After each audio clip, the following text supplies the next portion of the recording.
ज्ञानेश्वर महाराज की जय। सद्गुरु जोग महाराज की जय।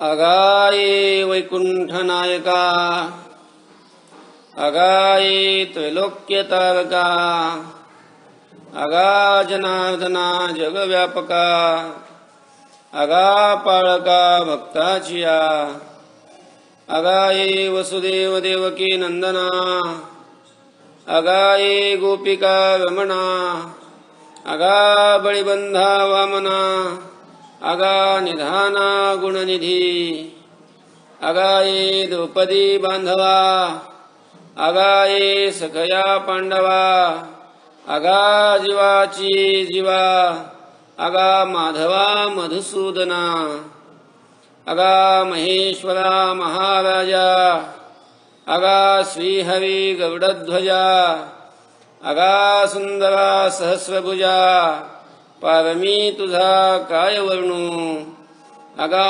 अंबर्षी परंपरा, निरालंबा निर्विकारा, अगा गोवर्धन धरणीधरा, अगा माहेरा दिनाचिया, अगा धर्मराया धर्मशिळा, अगा कृपा सिंधू कृपाळा, अगा प्रेमाचिया कल्लोळा, सकळ कळा प्रवीणा, अगा चतुरा सुजाणा, मधुरा गिरा सुलक्षणा, अगा उदारा असुरमर्दना, राखे शरणा तुकया बंधू, अगाये वसुदेव देवकी नंदना, अगाये गोपिका रमणा, अगा बळीबंधा वामना, अगा निधाना गुणनिधी।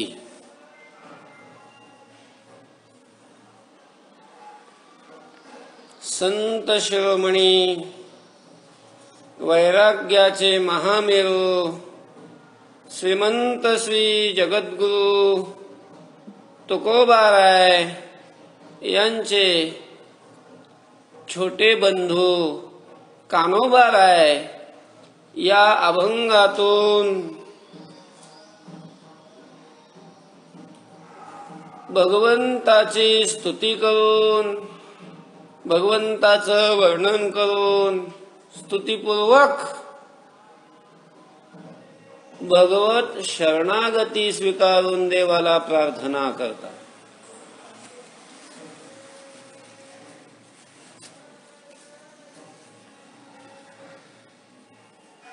हा अभंग कान्होबारायांचा आहे, तुकोबारायांचा नाही। तुकोबारायांचे जे बंधू, लहान बंधू कान्होबाराय, त्यांचा हा अभंग आहे। पण अभंग तुकोबारायांचा नसला तरी अभंग तुकोबारायांच्या गाथ्यात आहे, गाथ्यात दिलेला आहे। जरी कान्होबारायांचा अभंग असला तरी तुकोबारायांचा अभंग आणि कान्होबारायांचा अभंग याच्यामध्ये काहीच फरक वाटत नाही, काही फरकही नाही।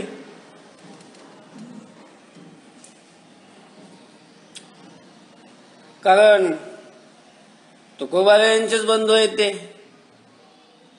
तुकोबारायांचे शिष्य आहेत ते, आणि तुकोबारायांच्याच सानिध्यामध्ये असल्यामुळं, तुकोबारायांच्याच संगतीमध्ये ते घडलेले असल्यामुळं तुकोबारायांच्या भाषेमध्ये, त्यांच्या भाषेमध्ये, तुकोबारायांच्या विचारामध्ये, त्यांच्या विचारामध्ये काही अशा प्रकारचा फरक जाणवत नाही।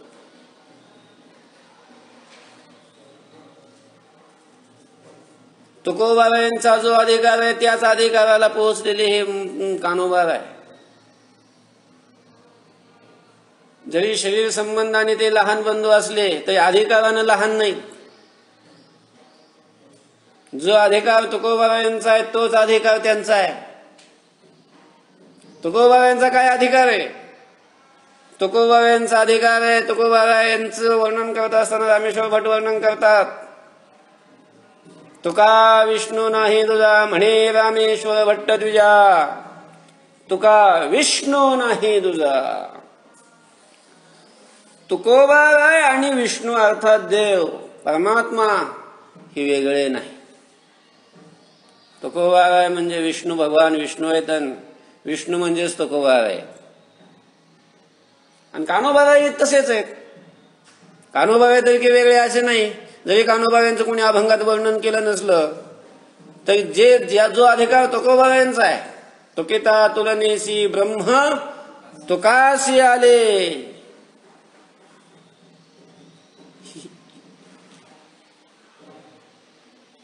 हे ब्रह्मत्व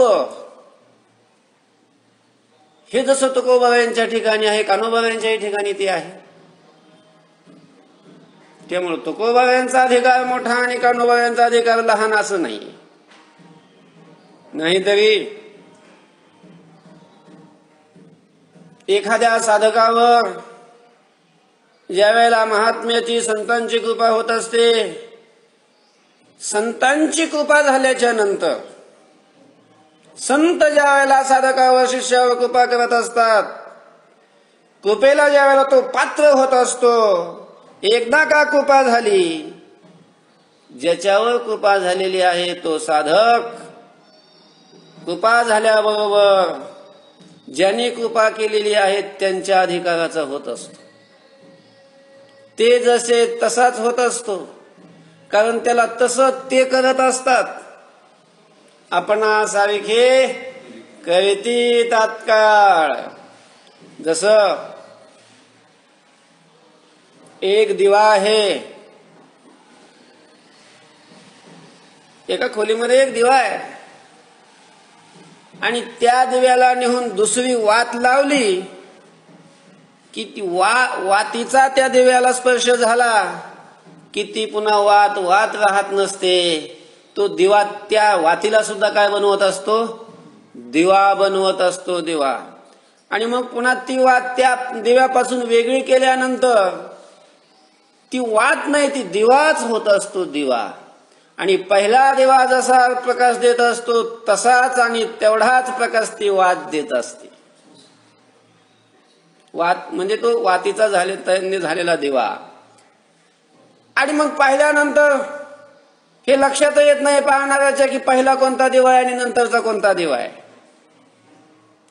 दोन्हीतला फरक काहीच कळत नाही, कारण पहिला दिवा ह्या अंधकाराचा नाश करतोय, दुसरा दिवा ह्या अंधकाराचाच नाश करतोय.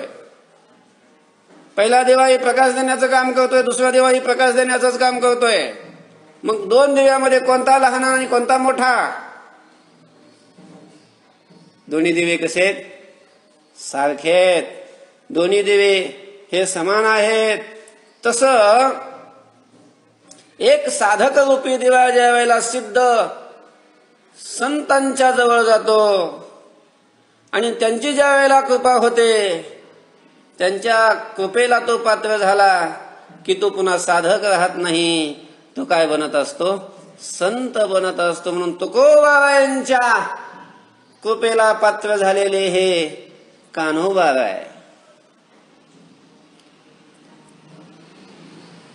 ते तुकोबारायांच्या कृपेला पात्र आहेत म्हणून तो त्यांचा अधिकार आहे. तुकोबारायांचे बंधू म्हणून नाही. आहेत बंधू, पण बंधू म्हणून तो त्यांचा अधिकार नाहीये. कारण संतत्व हे काय रक्ताच्या संबंधाने प्राप्त होत नसतं. नव्हती ते संत, कविता कवित्व संतांची ती आप्त नव्हती संत. कान्होबारायांचा विशेष हा आहे की कान्होबाराय तुकोबारायांच्या कृपेला प्राप्त झालेले आहेत. तुकोबाराय अशी कोणावरही कृपा करायला मोकळे नाही. पारखी तुकोबाराय पारखी, परी पाहे बीज शुद्ध अंगी. म्हणजे कान्होबारायांचा अधिकार काय लहान नाही. तुकोबारायन म्हणून तुकोबारायांचे जसे अभंग आहेत तसेच कान्होबारायांचे अभंग आहेत.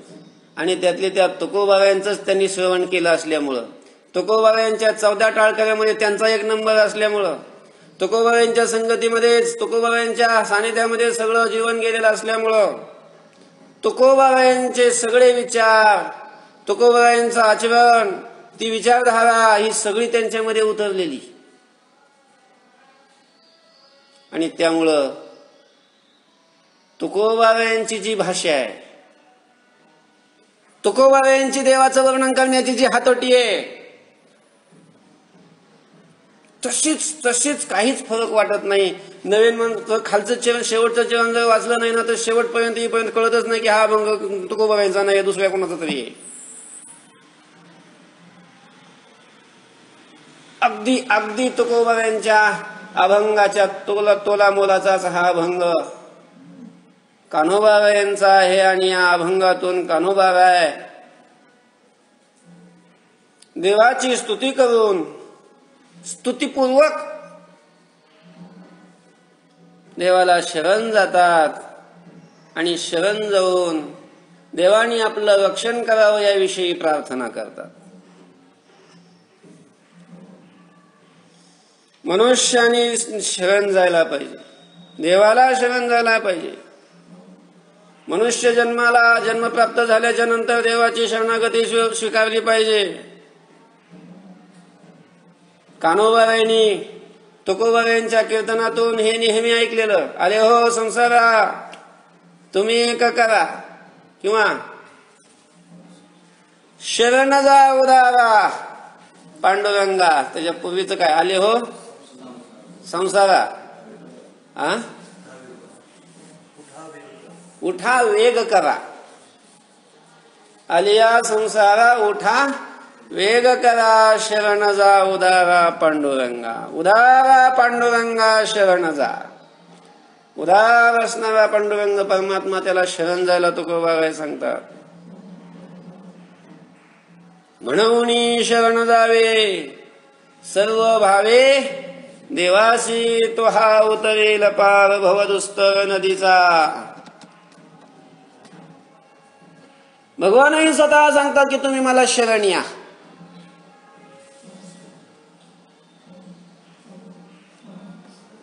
सर्व धर्मान परित्यज्य मामेकम शरणम व्रज. अर्जुनाला उपदेश करत असताना अर्जुना म्हणतात की अर्जुनाला म्हणतात शब्दाचा अर्थ, अर्जुनाला निमित्त केलेलं आहे समोर सगळ्या जगाला भगवान सांगतात की सगळ्या धर्माचा त्याग करा आणि तुम्ही मला शरण या. सर्व धर्मान परित्यज्य माम एकम शरणम व्रज. म्हणून भगवान स्वतः सांगतात, सर्व संत सांगतात, म्हणून जीवानी मनुष्य देह प्राप्त झाल्यानंतर त्याचं पहिलं कर्तव्य जर काय असेल तर देवाला शरण जाणं. देवाला शरण गेलं पाहिजे. कारण सगळ्या शास्त्राचं, वेदाचं, पुराणाचं सगळ्याचं सार म्हणजे भगवत शरणागती आहे. वेद अनंत बोलिला, अर्थ तुकाची साधिला, विठोबाशी शरण जावे, निज निष्ठान मगावे. निज निष्ठान विठोबाशी शरण जावे, विठोबाला शरण गेलं पाहिजे. हे तुकोबाबाईंनी अनेक वेळेला सांगितलेलं. तुकोबाबाईंच्या विचाराचा, त्या उपदेशाचा प्रभाव कान्होबाबाईंच्या वरती झालेला. आणि म्हणून आपल्या स्वतःच्या उद्धाराकरता भगवत शरणागतीशिवाय कलियुगामध्ये दुसरं काही उपाय नाहीये हे जाणून देवाला शरण जाऊन कान्होबाबाई अगोदर देवाची काय करतात, स्तुती करतात. देवाने आपला अंगीकार करावा, देवाने आपल्याला आपलं समजावं, देवाने आपल्याकडे लक्ष द्यावं. याच्याकरता म्हणून देवाला प्रिय असणारी स्तुती कान्होबाबाईंनी सुरू केलेली. कान्होबाबाई म्हणतात, अगाये वैकुंठ नायका. कान्होबाबाई बोलतात, अगाये वैकुंठ नायका. सबंध अभंगामध्ये सगळी स्तुतीच आहे. आगा हे वैकुंठ नायका. आगा म्हणजे अरे, अरे वैकुंठ नायका संबोधन आहे. देवाचं वर्णन करत असताना वैकुंठ नायका म्हणून कान्होबा काय करतात? वैकुंठ नायका. हा, वैकुंठ नायक म्हणजे काय? वैकुंठाचा नायक. वैकुंठ नायक म्हणजे काय? वैकुंठाचा नायक. वैकुंठ काय आहे? वैकुंठ हा एक लोक आहे. लोक.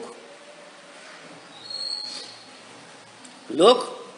हा, लोक म्हणजे काय? एक मनुष्य आहे का लोक वैकुंठ नावाचा? नाही नाही नाही नाही, लोक नाही म्हटलं मी. लोक. वैकुंठ नावाचा एक काय आहे? लोक आहे. म्हणजे दुसऱ्या नावाचे काही लोक आहेत का? हो, आहेत ना. एका ब्रह्मांडामध्ये किती लोक असतात? अनेक अनेक लोक असतात. तसं ढोबळ ढोबळ दृष्टीने 14 लोक सांगतात. खालचे 7 आणि वरचे 7. आपण ज्या लोकांमध्ये राहतो हा कोणता लोक आहे?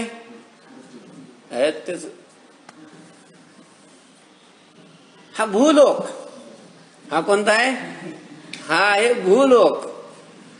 मग या भूलोकापासून खाली 7 लोक आहेत.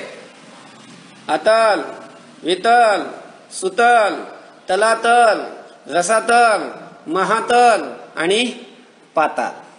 असे खालचे हे 7 लोक आहेत. हा आपण या भूलोकावर राहतो. भूलोक आहे हा.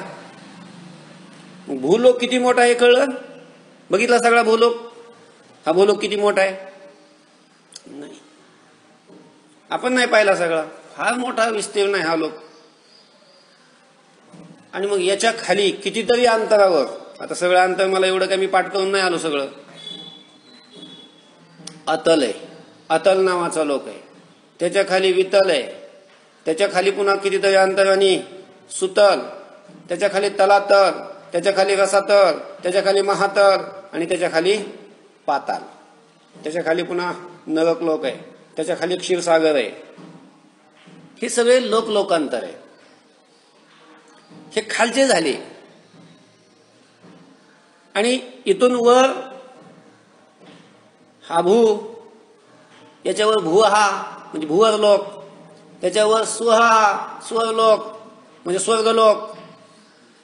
भूहू भुहा स्वाहा जनहा महहा तपहा सत्य. महलोक, जनोलोक, तपोलोक आणि सत्यलोक असे वरचे 7. आणि या प्रत्येक लोकामध्ये इथं जसे आपण जीव आहेत, प्रत्येक लोकांमध्ये जीव आहे. इथं माणसं आहेत, पशुपक्षी आहेत. मनुष्यांना, त्या पशुपक्ष्यांना, त्यांना जसे शरीर आहेत, त्या शरीराला उचित अशा प्रकारचा योग्य त्यांचा आहार आहे. सगळी व्यवस्था आहे. त्यांचा आहार, अन्न पाण्याची व्यवस्था सगळी आहे.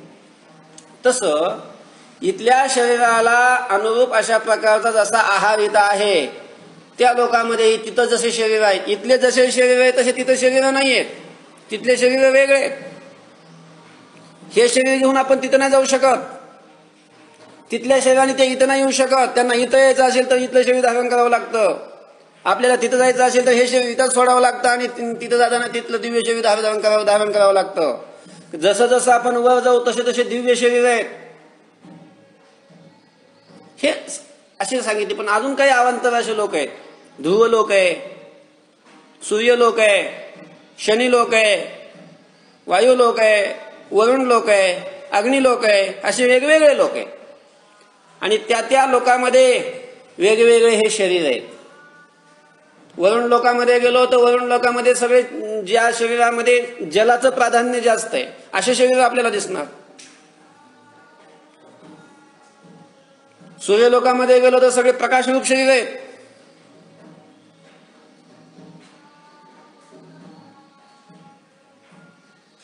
आता इथं भूलोकामध्ये आलो, सगळे भूमय शरीर आहेत. की आपल्या शरीरामध्ये आधिक्य, जरी पंचभूताचं शरीर असलं तरी आधिक्य आणि आपल्या शरीरामध्ये कशाची मात्रा जास्त आहे? कोणत्या तत्वाची मात्रा जास्त आहे? पृथ्वीची मात्रा जास्त आहे. आपल्या शरीराला पार्थिव शरीर म्हणतात. आपल्या शरीराला काय म्हणतात? पार्थिव शरीर म्हणतात. इथल्या शरीराने इथलेच भोग भोगता येतात. इथल्या शरीराने स्वर्गातले भोग भोगता येत नाहीत. तिथले भोग आपल्याला दिसतही नाहीत. तिथले भोग भोगायचे असतील, तिथला अनुभव घ्यायचा असेल तर तिथलं शरीर धारण करावं लागतं. मग तिथल्या शरीराने तिथले भोग दिसतात, तिथले भोग भोगता येतात. पंढरपूरमध्ये प्रवचन सुरू असताना मला कोणीतरी विचारलं होतं, हा विषय चालू होता. मी असंच सांगितलं की असं याच्या खाली तो लोक आहे, त्याच्या खाली तो लोक आहे, त्याच्या खाली तो लोक आहे, त्याच्या खाली पुन्हा क्षीरसागर आहे. त्या क्षीरसागरामध्ये भगवान शेषावर पहुडलेले आहेत. त्याच्या मस्तकावर ही सगळी उतरंड आहे. अर्थात हे सगळं शेषाने आपल्या मस्तकावर धारण केलेलं आहे. त्यांनी मला प्रश्न विचारला, म्हणे हे विज्ञानाने सगळीकडून चक्कर मारली विमानाने पृथ्वीला, तुमचा शेष कुठं दिसलाच नाही. मग शेष कसा दिसला नाही तुम्हाला? म्हणलं, अरे शेष ज्या सत्तेमध्ये त्या सत्तेमध्ये तुझे डोळे नाही ना बघायला. समान सत्तेमध्ये साधक बाधक व्यवहार होत असतो, विषम सत्तेमध्ये साधक बाधक व्यवहार होत नाही. आपले चर्मचक्षु जर असतील तर आपल्याला चामड्याच्याच वस्तू दिसतील. लौकिक आपले नेत्र असतील तर लौकिकच वस्तू आपल्याला दिसतील. अलौकिक वस्तू पाहण्याची आपल्या डोळ्यामध्ये सामर्थ्य नाही. त्या वस्तू नाहीत असं नाही, आपल्याला ती वस्तू दिसत नाही म्हणून त्या वस्तूचं अस्तित्व नाकारता येत नाही. गीतेमध्ये भगवंताला अर्जुनाने प्रार्थना केली की भगवान, मला ते तुमचं दिव्य रूप पाहण्याची इच्छा आहे आणि माझी जर ती योग्यता असेल तर तुम्ही मला ते दाखवा. मन्येसे यदि तच्छक्य मया द्रष्टुमिति प्रभो योगेश्वर ततो मे त्वं दर्शय आत्मानमव्ययम्. असं नुसतं अर्जुनाने इच्छा व्यक्त केली, भगवान लगेच दाखवायला सुरुवात केली रूप. श्री भगवान वाच पश्य मे पार्थ रूपाणि शतशोत सहस्रशः नानाविधानि दिव्यानि नानावर्णाकृतीनि च पश्यादित्यान् वसून् रुद्रान् नस्विनो मरुतस्तथा बहुन्य दृष्टपूर्वाणि पश्चाश्चर्याणि भारत. बघ अर्जुना बघ, माझी वेगवेगळ्या रूपाची वेगवेगळ्या आकाराची सगळी दिव्य रूप पहा. पश्यादित्यान् या सूर्याला पहा, वसून अष्टवसूंना पहा, रुद्रान 11 रुद्रांना पहा माझ्या शरीराच्या ठिकाणी. बघ दिसते ना तुला सगळं रूप, विश्वरूप प्रगट केले अर्जुनाच्या समोर. पण अर्जुनाला ते रूप काही दिसत नाही. आणि मग देवाच्या लक्षात आलं की ह्याला कसं काय दिसेल. न तमाम शक्यसे द्रष्टुम मनेनैव सचक्षुषा दिव्यम ददामि ते चक्षु पश्य मे योगमैश्वरम. न तमाम शक्यसे द्रष्टुम, तुम्हाला हे पाहू शकत नाहीस. का नाही पाहू शकत? कारण तू ज्या नेत्रांनी पाहतोस ते नेत्र तुझे कसे आहेत? चर्मचक्षुनी तू पाहतोस. त्या दृष्टीनं, अशा सामान्य दृष्टीनं हे माझं दिव्य रूप नाही दिसणार. माझं दिव्य रूप पाहायचं असेल तर तुला दृष्टी सुद्धा कशी पाहिजे? दिव्य पाहिजे. दिव्यम ददामि ते चक्षु पश्य मे योगमैश्वरम.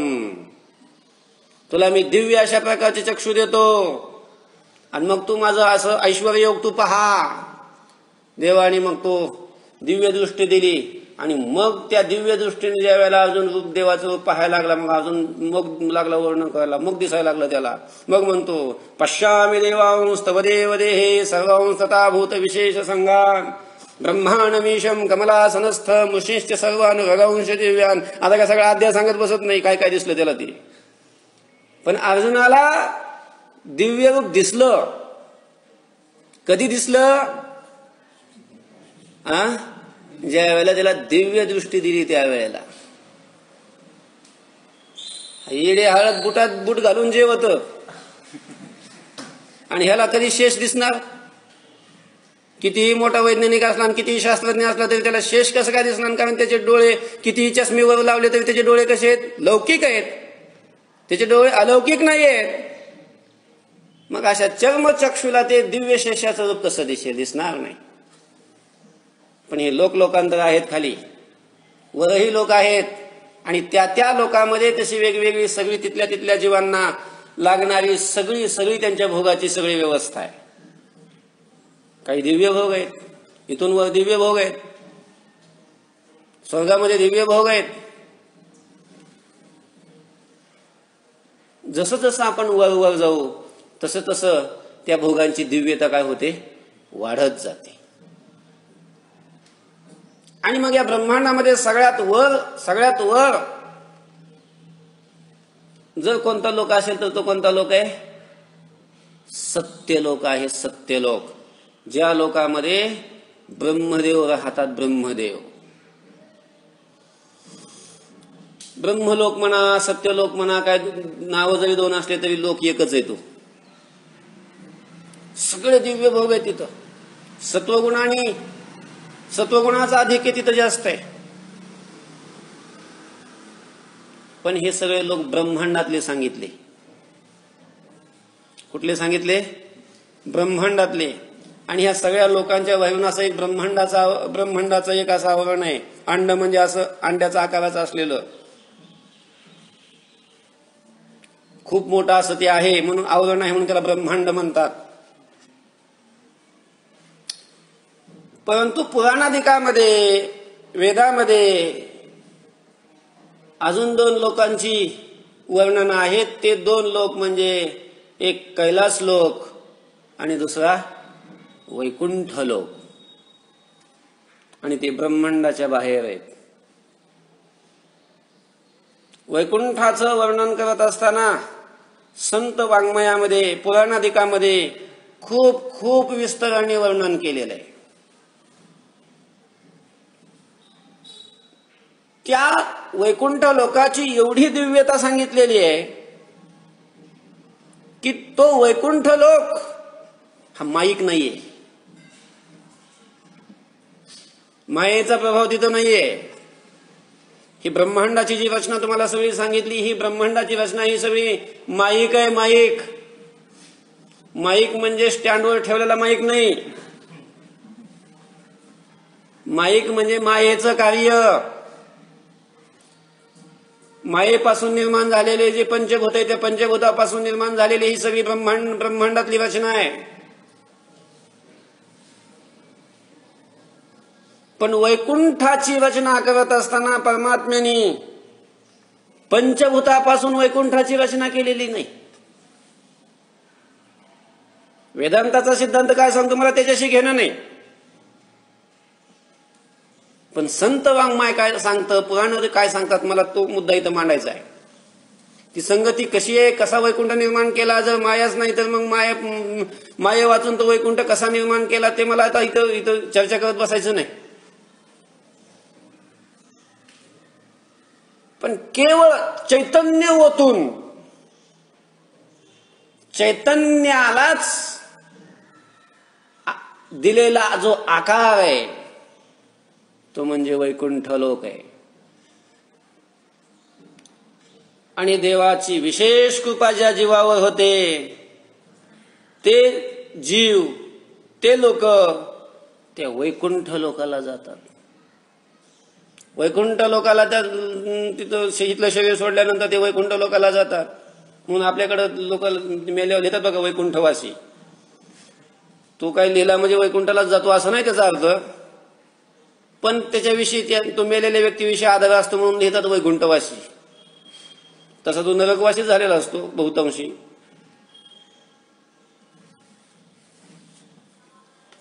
पण तिथं दिव्य लोक, दिव्य सगळे तिथले भोग दिव्य. तिथं शरीरही दिव्य, सगळं चैतन्य स्वरूप शरीर. भगवंताचं जसं शरीर आहे, जसं शास्त्रामध्ये वर्णन आहे चतुर्भुज रूप, तिथं गेलेल्या लोकांना ते चतुर्भुज रूप प्राप्त होतं. शंख, चक्र, गदा, पद्म हे जसं भगवंताच्या हातामध्ये आहेत, तिथं गेलेला तो तसा चतुर्भुज होऊन त्याच्याही हातामध्ये शंख, चक्र, गदा, पद्म.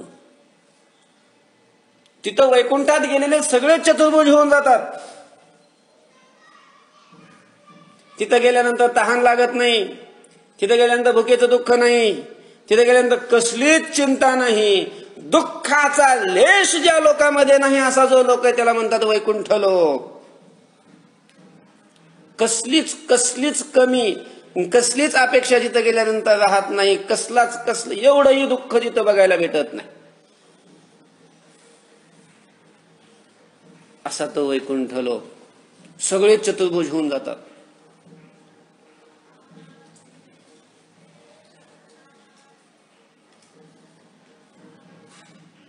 आणि त्या वैकुंठ लोकातला जो नायक आहे, तिथला स्वामी जो मालक आहे, तो पांडुरंग परमात्मा आहे.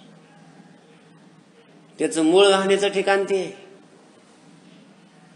म्हणून कान्होबा देवाला शरण जाऊन त्याची स्तुती करतात. अरे वैकुंठ नायका, अगा ये वैकुंठ नायका.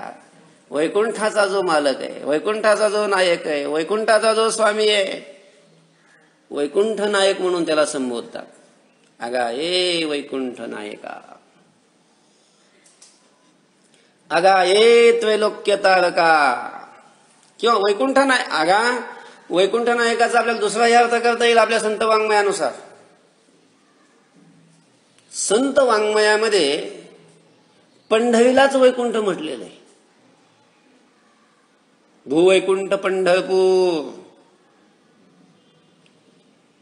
वैकुंठा जावया तपाचे सायास, लागे जीवानास करणी बहु, तया पुंडलिके केला उपकार, फेडावया भार पृथ्वीचा, तुका म्हणे सोपी केली पायवाट, पंढरी वैकुंठ भूमीवरी. या भूमीवर पंढरी हे वैकुंठ आहे. वैकुंठ, वैकुंठ कसं काय? वैकुंठ कशाला म्हणतात? परमात्मा, देव, भगवान विष्णू ज्या ठिकाणी निवास करतात त्या ठिकाणाला, त्या निवासस्थानाला नाव आहे वैकुंठ. आणि भगवान विष्णू म्हणजेच पांडुरंग परमात्मा, तो कुठं निवास करतो? पंढरी या क्षेत्रामध्ये निवास करतो. म्हणून पंढरी हे वैकुंठ आहे. पंढरी वैकुंठ भूमीवरी. त्या वैकुंठाला जाण्याकरता तप करावं लागतं. तपाचे सायास असतात. जीव द्यावा लागतो. शरीर सोडून जावं लागतं. पण तुकोबाबाई म्हणतात, पुंडलिकानं एवढा उपकार केला, एवढा उपकार केला, आणि वैकुंठाला जाण्याची वाट एवढी सोपी करून टाकली. तिथं शरीरही सोडावं लागत नाही, तपही करावं लागत नाही. तप करणं तरी सोपं थोडे. तप करणं म्हणजे तंबाखूला चुना लावणं थोडंच आहे. अन्ना वाचून, पाण्या वाचून, शरीराला उलट टांगून, शीत वात सगळे सहन करून, तहानेलिया तहानची पियावी, भुकेलिया भुकची खावी, अहो रात्र वावी ममावा वावा, अशी तपश्चर्या करावी लागते. कठीण आहे तो. क्लेशोधिकतरस्तेषा मव्यक्ता सक्त चेतसाम. दुःखदायक आहे तो मार्ग तपश्चर्याचा. आणि हिथं या भूलोकावरच वैकुंठ पुंडलिकानं निर्माण केला असल्यामुळं तिथं जाण्याची वाट तर सोपी आहे. नाचत जाऊ तुझ्या गावा, नाचत जाऊ त्याच्या गावा रे, खेळया सुख देईल विसावा रे. नाचत जायचं, नाचत तपश्चर्या करीत नामकन तमका असं नाही काय तिथं. नाचत सोपी वाट आहे. भजन करत, गात, उड्या मारीत, गात जागा, गात जागा, प्रेम मागा विठ्ठला, अशी सोपी वाट करून टाकली. आणि ही वाट कशाची आहे? वैकुंठाची आहे. म्हणजे पंढरी हे वैकुंठ आहे. पंढरी वैकुंठ आहे. आणि पंढरी रूपी वैकुंठामध्ये तिथला जो राजा आहे, तिथला जो नायक आहे, तिथला जो स्वामी आहे, तो कोण आहे? पांडुरंग आहे. आणि म्हणून त्याला म्हणतात अगा हे वैकुंठ नायका, कारण तो तिथला नायक आहे, राजा आहे, तो सार्वभौम राजा आहे. पंढरपूर पाटणी गा महाराज सार्वभौम. पंढरपूर नगरीचा तो सार्वभौम राजा आहे. म्हणजेच वैकुंठाचा राजा आहे. पंढरी वैकुंठ आहे. म्हणून अगाये वैकुंठ नायका, अगाये त्रैलोक्य तारका, अगाये त्रैलोक्य तारका. पुढं कान्होबा देवाचं वर्णन करत असताना त्रैलोक्य तारका म्हणून वर्णन करतात. अगाये त्रैलोक्य तारका. त्रैलोक्य तारका, हा, त्रैलोक्य तारका म्हणजे काय? त्रैलोक्य, अहो तुम्ही तर आता कितीतरी लोक सांगितले ना, आता 3च लोकच काय लागले सांगायला? तसं नाही. सामान्य रूपाने बोलत असताना त्रैलोक्य बोलतात. आपण ज्या लोकांमध्ये राहतो तो मृत्यूलोक. आता आला तुमचा मृत्यूलोक. हा लोक कोणता आहे? मृत्यूलोक. इथून खालचा जो आहे त्याला पाताळ म्हणायचं. मग कोणी असं तो अतल वितल सुतल रसतल तलातल महातल पाताळ हे सगळं पाताळातच आलं. सगळं खालचं म्हणजे पाताळ, हा इथला लोक म्हणजे मृत्यू लोक. आणि इथून वरचा कोणताही लोक असो, तो भुव लोक असो, स्वर लोक असो, जनो लोक असो, तपोलोक असो, महलोक असो, सत्यलोक असो, कोणताही लोक असो, हे सगळं कशात आलं? स्वर्गामध्ये आलं. असं खालचं वरचं इथलं याला त्रैलोक्य म्हणतात. त्रैलोक्य. वर असणारे लोक त्यांना स्वर्ग म्हणतात, इथल्या लोकाला मृत्यूलोक म्हणतात, आणि इथून खालचे जे लोक आहेत त्यांना काय म्हणतात? पाताळ म्हणतात. असं हे त्रैलोक्य. आणि या त्रैलोक्याला तारणारा जो आहे त्याला काय म्हणतात? त्रैलोक्य तारका. पांडुरंग परमात्म्याचं वर्णन करत असताना कान्होबाराय म्हणतात, अगाये त्रैलोक्य तारका.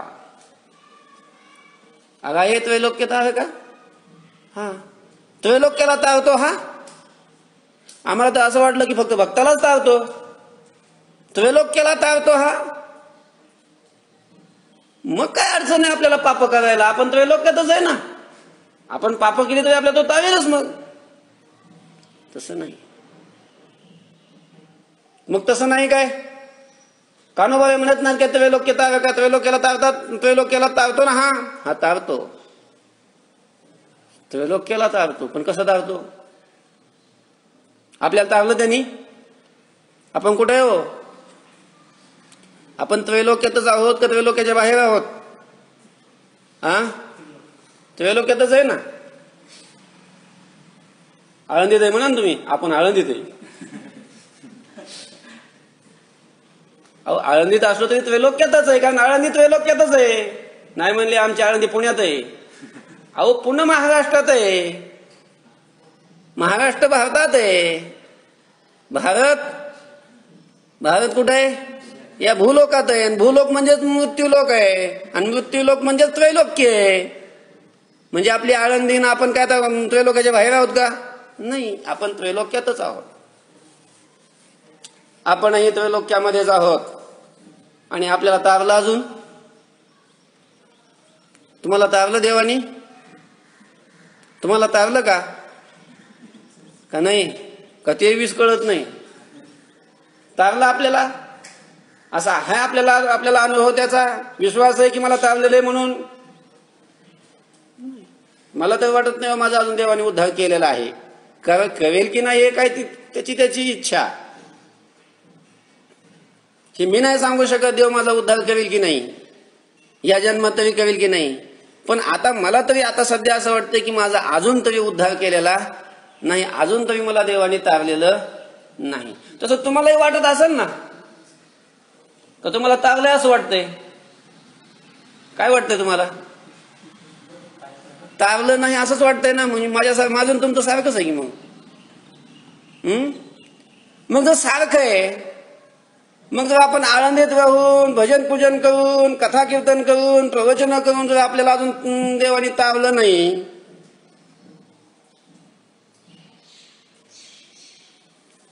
तर मग जे निवळ संसारच करतात,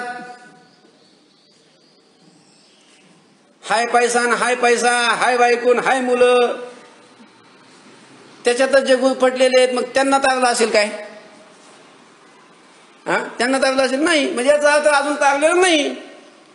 आणि मग आपल्याला तारलेलं नाही, आपण त्रैलोक्यात आहोत आणि त्रैलोक्यात असून जर आपल्याला तारलेलं नाही, तर मग कान्होबा देवाचं वर्णन करत असताना त्रैलोक्य तारक असं कसं काय म्हणतात?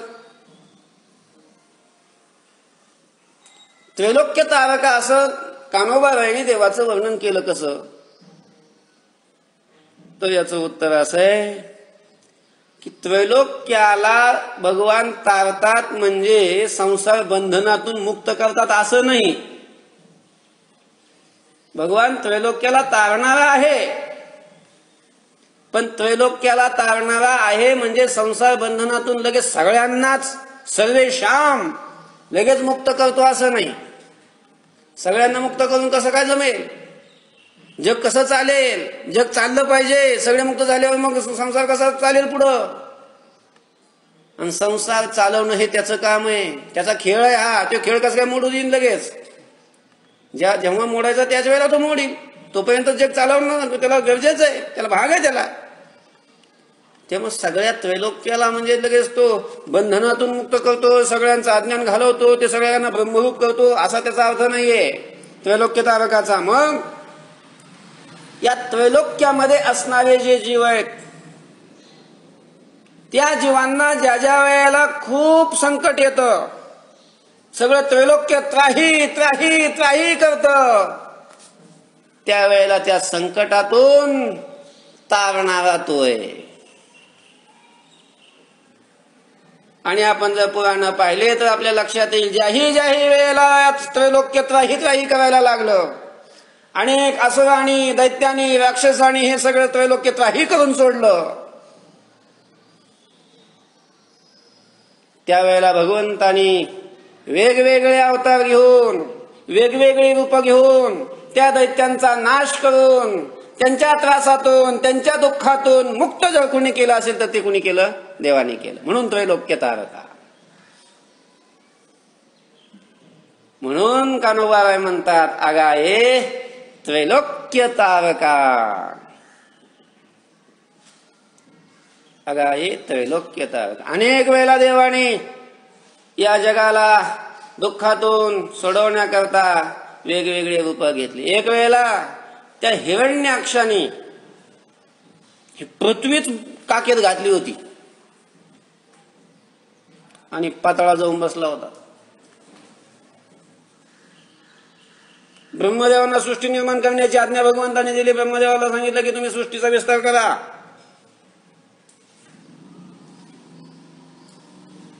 ब्रह्मदेवांनी सृष्टी निर्माण करायला सुरुवात केली. वेगवेगळे ऋषी निर्माण केले. वेगवेगळे ऋषी निर्माण केल्यानंतर स्वयंभू मनूला निर्माण केलं. स्वयंभू मनूची उत्पत्ती झाल्याच्या नंतर स्वयंभू मनू आणि शतरूपांना सांगितलं की आता तुम्ही सृष्टी वाढवा, प्रजा निर्माण करा, संतती निर्माण करा. त्या मनूने हात जोडले सांगितलं, देवा प्रभू पितामह, आम्ही तुमच्या आज्ञेचं पालन करू, आम्ही संतती वाढू, प्रजा निर्माण करू, हे सगळं करू, ठीक आहे सगळं हे, पण आम्ही निर्माण केलेली संतती राहणार कुठं, ठेवायची कुठं? कारण पृथ्वीच नाही. कारण पृथ्वी त्या हिरण्याक्षाने कुठे नेऊन ठेवली होती? पाण्यात, पाताळात. मग आता काय करावं? ब्रह्मदेवाला चिंता निर्माण झाली. चिंताग्रस्त झाले ब्रह्मदेव. देवाने तर आज्ञा दिली की सृष्टीचा विस्तार करा. आता काय करावं? संतती निर्माण कशी करायला लावायची या ऋषी मुनींना? आणि मग असं चिंतेनं विचार करत असताना ब्रह्मदेवाचा दीर्घश्वास सुरू झाला आणि त्या दीर्घश्वासातून भगवंताने एक अवतार धारण केला. तो अवतार म्हणजे कोणता? ते वराह रूप. अंगुष्ट मात्र या अंगठ्या एवढं रूप ते बाहेर पडलं आणि मग बाहेर पडल्यानंतर ते मोठं झालं आणि मोठं झाल्यानंतर त्याच्या शरीरावर असणारे, अवयवावर असणारे जे वेगवेगळे चिन्ह ब्रह्मदेवाने ते जाणले आणि लक्षात आलं की भगवंताचा अवतार आहे, यज्ञ वराह भगवान आहे तो. आणि मग सगळ्या देवतांनी वगैरे पूजा केली, स्तुती केली आणि मग देवांचं काम करण्यासाठी म्हणून पृथ्वीचा उद्धार करण्याकरता, पृथ्वीला तारण्याकरता म्हणून पाताळात गेले. हिरण्याक्षबरोबर युद्ध केलं, त्याला नष्ट केलं आणि पुन्हा पृथ्वी पहिल्या तिच्या ठरलेल्या स्थळी आणून ठेवली. असं ज्याही वेळेला त्रैलोक्यावर संकट येतं, मग ते स्वर्गावर असो, मृत्यूलोकामध्ये असो किंवा पाताळावर असो, ज्याही वेळेला संकट येतं, हे असो दैत्य ज्या वेळेला त्राही करून सोडतात त्यावेळेला या संकटातून तारणारा कोण आहे? देव आहे, देव पांडुरंग आहे. म्हणून आगाये त्रैलोक्य तारका. आगा जनार्दना जगव्यापका, आगा पाळका भक्ताचिया. आगा जनार्दना जगव्यापका. कान्होबाराय म्हणतात, आगा जनार्दना, आगा जनार्दना, अरे जनार्दना, जनार्दना म्हणून संबोधतात. जनार्दना, हो जनार्दना म्हणजे काय? जनार्दनामध्ये दोन शब्द आहेत. एक जन नाम आहे आणि एक धातू आहे अर्धयती. त्याच्यापासून त्या धातूचं विशेषण होऊन मग जनार्दना हे अशा प्रकारचं नाम तयार झालेलं आहे. जनार्दना, जनान अर्धयती इति जनार्दना. जन म्हणजे लोक, आणि लोकांना जो अर्धयती म्हणजे नष्ट करतो, हिनस्ती विनश्यती इति जनार्दन. जनान हिनस्ती इति जनार्दन. अर्धयती नाम हिनस्ती. तर लोकांना जो नष्ट करतो, लोकांना जो मारतो, त्याचं नाव आहे जनार्दन. आणि या सगळ्या लोकांना, सगळ्या जीवांना भगवान नष्ट करतात, मारतात. कधी? प्रलयाच्या वेळेला. सृष्टी हा नियम आहे. या सृष्टीची उत्पत्ती त्यांनीच केलेली आहे. सृष्टीच्या स्थितीच्या कालामध्ये तोच सगळ्या जीवांचं, सगळ्या जनांचं पालन करतो. आणि ज्या वेळेला प्रलयाची वेळ होते, तोच मग भगवान शंकराच्या रूपाने तिसरा डोळा उघडून ही सगळी सृष्टी आणि सृष्टीमध्ये असणारे सगळे जीव नष्ट करतो. सगळ्या लोकांना तो नष्ट करतो. म्हणून जनार्दन. जनान अर्धयती इति जनार्दन. सगळ्या लोकांना नष्ट करतो. म्हणून अगाये जनार्दन. किंवा जनान शब्दाचा अर्थ दुर्जनान असं घ्या, भागत्याग लक्षणेनं. जन म्हणजे लोक, पण मग असं लगेच शक्तिवृत्तीनं अर्थ न घेता त्याच्यामध्ये भागत्याग लक्षणा करून. भागत्याग लक्षणं म्हणजे काय? पदाचा जो शक्य अर्थ असतो त्या शक्य अर्थातल्या काही भागाचा त्याग करायचा आणि काही भागाचं ग्रहण करायचं, याला म्हणतात भागत्याग लक्षणं. काही भागाचा त्याग आणि काही भागाचं ग्रहण, हिचं नाव काय आहे? भागत्याग लक्षणं. जसं मी तुम्हाला विचारतो, काही भागाचं ग्रहण आणि काही भागाचा त्याग. बाजारातून आंबे आणले, हापूस आंबे आणले, भारी आणले, पिकलेले. नुसतं असं बघितलं तरी तोंडाला पाणी सुटतं. दिसायलाच असे कसे लाल, थोडे थोडे असे तांबूस, लगेच तोंडाला पाणी सुटतं. सुटलं काय तुमच्या तोंडाला पाणी? आणले आणि सांगितलं सगळ्यांना मी दिले वाटून. असे माझ्या पैशाचीच हो, तुमच्या पैशाचे नाही. दिले वाटून असे. एक एक एक एक दिला सगळ्याला आंबा आणि सांगितलं आंबे खाऊन टाका, लगेच जागेवर घेऊन जायचं नाही कोणी घरी. जागेवर सगळ्यांनी काय करायचा? आंबा खाऊन घ्यायचा. मग आंबा खायला सांगितल्यानंतर तुम्ही काय करता? आंबा खाऊन घेता.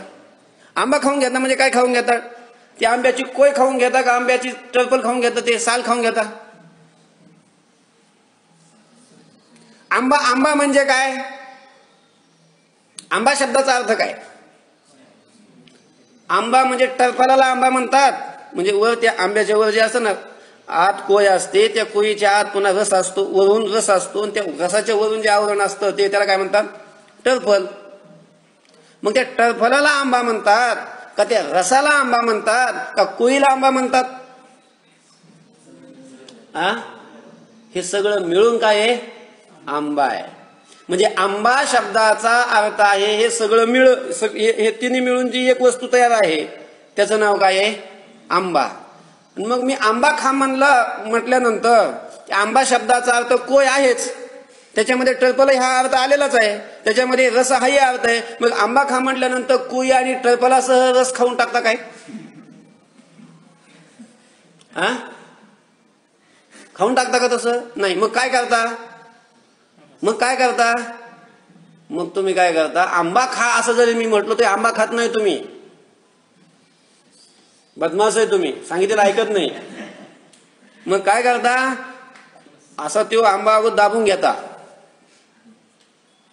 त्याचं ते वरचं देठ काढता, थोडासा पिळता अगोदर चिकपीक असला तर, आणि मग चुकून सगळा रस खाऊन टाकता आणि कोय आणि टरफल मग टाकून देता. बरोबर आहे? आंबा खाल्ला का रे? आणि मग म्हणता हो आम्ही आंबा खाल्ला. लबाड. असं आहे का? नाही.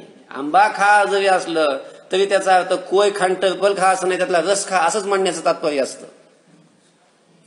कारण आंबा पदाचा शक्य अर्थ जरी कोय टरफल आणि रस असला तरी आंबा खा म्हटल्यानंतर तुम्ही त्या अर्थामध्ये भागत्याग लक्षणा करता आणि कोय आणि टरफलीचा त्याग करून, कोय आणि टरफलाचा त्याग करून फक्त रसच खाऊन टाकता आणि आंबा खाल्ला म्हणता.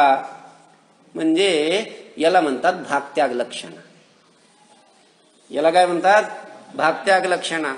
पदाची, मग आंबा पदाची तुम्ही काय केली? रस या अर्थाच्या ठिकाणी भागत्याग लक्षणा केली. कशाच्या, कोणत्या अर्थाच्या ठिकाणी भागत्याग लक्षणा केली? रस या अर्थाच्या ठिकाणी भागत्याग लक्षणा केली. तसं आपल्याला इथं जनार्दन पदाचा, जनार्दन या शब्दाचा अर्थ करत असताना तो सामासिक शब्द आहे आणि त्या सामासिक शब्दामध्ये पहिला शब्द जो जन, जनाना आर्दयती इति जनार्दन, हा तर जन शब्दाचा अर्थ लोक, हा शक्यार्थ आहे, हा वाच्यार्थ आहे जन शब्दाचा. मग लोक म्हटल्यानंतर सगळेच आले त्याच्यामध्ये. पॅन्टीवाले आले, धोतरावाले आले, काळे गोरे खुजे म्हातारे कोतारे सगळेच आले त्याच्यामध्ये. माळकरी बिना माळकरी सगळेच, भक्त अभक्त, सगळ्या धर्माचे, सगळ्या पंथाचे, सगळ्या आश्रमाचे, सगळ्या वर्णाचे सगळेच आले त्याच्यामध्ये लोक म्हटल्यानंतर, जन म्हटल्यानंतर. पण मग जन या पदाचा असा सगळा जरी अर्थ असला तरी याच्यातून त्या जनपदाने तिथं भागत्याग लक्षणा करून माळकरी काढून टाकायचे बाजूला, बाकीचे सगळे काढून टाकायचे आणि त्याच्यातले दुष्ट दुष्ट जेवढे तेवढे त्याचा अर्थ घ्यायचा. जसं तुम्ही आंबा पदाचा अर्थ रस, फक्त रस हा घेतला की नाही भागत्याग लक्षणेनं, तसा तिथं जन पदाचा अर्थ दुर्जन असा घ्यायचा. बाकीचे सज्जन बाजूला काढायचे आणि फक्त समोर कोणते घ्यायचे? दुर्जन घ्यायचे. आणि अशी भागत्याग लक्षणा करून जनपदाची दुर्जनाच्या ठिकाणी भागत्याग लक्षणा करून मग असे जन म्हणजे जनान म्हणजे दुर्जनान आर्दयती इति जनार्दन. मग दुर्जनांना जो नष्ट करतो तो जनार्दन. परमात्मा दुर्जनांचा काय करतो? नाश करतो. म्हणून जनार्दन. पवित्राणाय साधूनां विनाशाय च दुष्कृतां भक्तावाके पायापाशी दुर्जनासी संहारी. म्हणून जनार्दन. म्हणून जनार्दन. म्हणून कान्होबाराय पांडुरंगाची स्तुती करत असताना म्हणतात, अगाये जनार्दना, अगाये वैकुंठ नायका, अगाये त्रैलोक्य तारका, अगा जनार्दना जगव्यापका, अगा पाळका भक्ताची. अगा जगव्यापका. पुढा शब्द कोणत्या शब्दाने वर्णन केलंय? अगा हे जगव्यापका. पांडुरंग परमात्मा सगळ्या जगामध्ये व्यापक आहे. विठ्ठल जळी स्थळी भरला, विता ठाव नाही उरला, जिम्या दृष्टीने पाहिला. सगळ्या जगामध्ये तो व्यापून आहे. चराचरामध्ये तो व्यापक हा विश्वंभर. चराचर ज्याच्याने, सगळ्या चराचरामध्ये तो व्यापून आहे. म्हणून जगव्यापका. तो विठ्ठल कुठं नाही हो? विठ्ठल कुठं नाही? सगळीकडे येतो तो. नाही अशा प्रकारचं काय नाही, ठिकाण नाही. सर्वत्र संपूर्ण गगन जैसे. सगळ्या ठिकाणी गगन आहे. गगन म्हणजे काय? आकाश. आकाश कुठं नाही? अहो आकाश कुठं नाही? कोण्या ठिकाणी आकाश नाही? आळंदीत आकाश नाही? पुण्यात आकाश नाही? मग कुठं औरंगाबादला आकाश नाही? मग मुंबईला आकाश नाही? दिल्लीला आकाश नाही? पाकिस्तानमध्ये आकाश नाही? अफगाणिस्तानमध्ये आकाश नाही? कुठं आकाश नाही? सगळ्या ठिकाणी आकाश आहे. आकाश नाही असं कुठं ठिकाणच नाही. मग आकाश जसं सगळ्या ठिकाणी व्यापून आहे, तुम्ही कुठं जा आकाश आहेच. आकाश नाही अशी जागा जशी नाही, तसं परमात्मा नाही अशी कोणती जागा नाही. सगळ्या ठिकाणी तो व्यापून आहे. तो सर्वत्र आहे. संपूर्ण जगामध्ये तो व्यापून आहे. आपल्याला दिसत नाही हा भाग वेगळा. पण आता आपण इथं बसलेलो आहे, आपल्या जवळही तो आहे, आपल्या दूरही तो आहे, आपल्या आतही तो आहे आणि आपल्या बाहेरही तो आहे. तो नाही असं कोणतंच स्थान नाही. म्हणून आगा ये जगव्यापका, आगा पाळका भक्ताची या. कान्होबाबाई म्हणतात, तू हे पांडुरंगा, आगा ये जगव्यापका, आगा भक्ताची या पाळका. भक्तांचं पालन करणारा तू आहेस. अनेक भक्तांचं तू पालन केलंस. भक्तांच्या सगळी पालन करण्याची जबाबदारी तू घेतोस, त्यांची जबाबदारी घेतलीस असे पुराण सांगतात, असे भक्तांचे चरित्र सांगतात. आगा ये पाळका भक्तांची या. अभंगाचं चिंतन अजून शिल्लक आहे, आपली वेळाची झालेली आहे. राहिलेल्या अभंगाचं चिंतन आपण उद्या करूया. पुंडलिक वरदा हरी विठ्ठल श्री ज्ञानदेव तुकाराम माऊली ज्ञानेश्वर महाराज की जय. विठ्ठल विठ्ठल विठ्ठल विठ्ठल विठ्ठल विठ्ठल विठ्ठल. पुंडलिक वरदा हरी विठ्ठल श्री ज्ञानदेव तुकाराम माऊली ज्ञानेश्वर महाराज